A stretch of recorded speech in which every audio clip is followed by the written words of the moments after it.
हवाबाजी की तारीख में हाईजैकिंग का एक ही केस है जो लगभग 50 साल बाद भी अभी तक मुअम्मा बना हुआ है।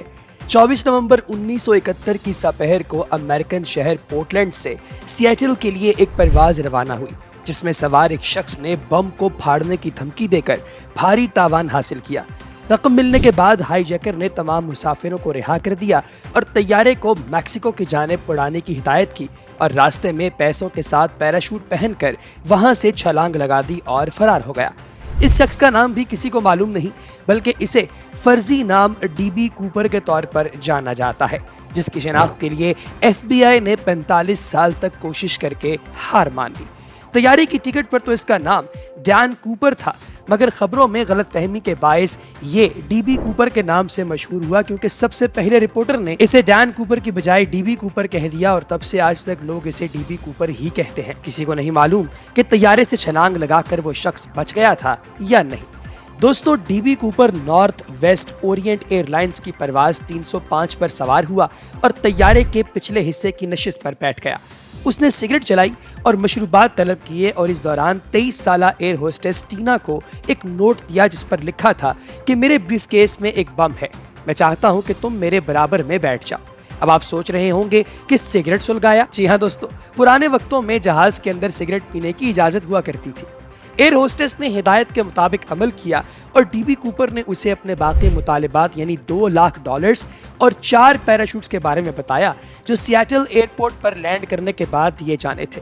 पुलिस और फजाई अमले की जानिब से एयरपोर्ट पर रकम और पैराशूट्स को इकट्ठा किया जा रहा था और दूसरी जानिब पायलट तैयारे को एयरपोर्ट के गिर्द चक्कर दे रहा था। इस मौके पर मुसाफिरों को कुछ नहीं बताया गया कि एक मामूली मसले की वजह से तैयारे का ईंधन जलाया जा रहा है। 3.5 घंटे तक हवा में रहने के बाद तैयारा लैंड हुआ, जिसके बाद हाईजैकर को रकम और पैराशूट्स दे दिए गए।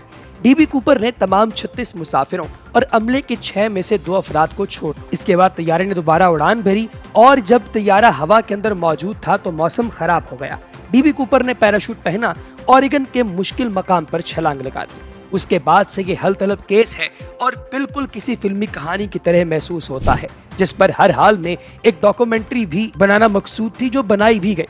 1971 से 2016 तक FBI ने डीबी कूपर का सुराग लगाने की पूरी कोशिश की और रिकॉर्ड के मुताबिक ये एक सफेद फार्म शख्स था, जिसका कद 6 फीट 1 इंच और वजन 77 से 80 किलोग्राम, उम्र 40 से 50 साल के दरमियान, भूरी आंखें, स्याह बाल काबिले जिक्र थे। 5 साल तक 800 से ज्यादा अफराद को मुश्तबा करार दिया गया, मगर कोई भी मुजरिम साबित नहीं हो सका।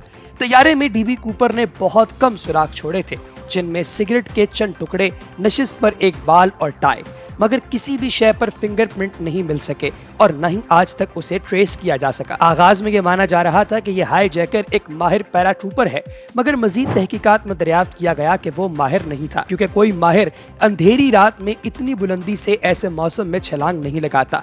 काफी अरसे तक लोग ये मानते रहे कि शायद वो हवा के अंदर ही मर खप गया होगा, लेकिन दोस्तों ये बात भी गलत साबित हुई, क्योंकि कोलंबिया के किनारे पर खेल के लिए खुदाई करने वाले एक 8 साला बच्चे ने $20 के नोटों का एक बंडल दरियाफ्त किया, जिसमें वही नोट थे जो डीबी कूपर को दिए गए थे। जाहिर है कि उन नोटों को ट्रेस करने के लिए उनके नंबर्स रख लिए गए थे, जिससे ये पता चलता है कि वो जमीन पर लैंड तो हुआ, लेकिन आज तक वो मिल नहीं सका। आपको क्या लगता है दोस्तों, क्या वो हवा के अंदर ही मर गया होगा या जमीन पर लैंड किया होगा? हमें कमेंट सेक्शन में जरूर बताइएगा।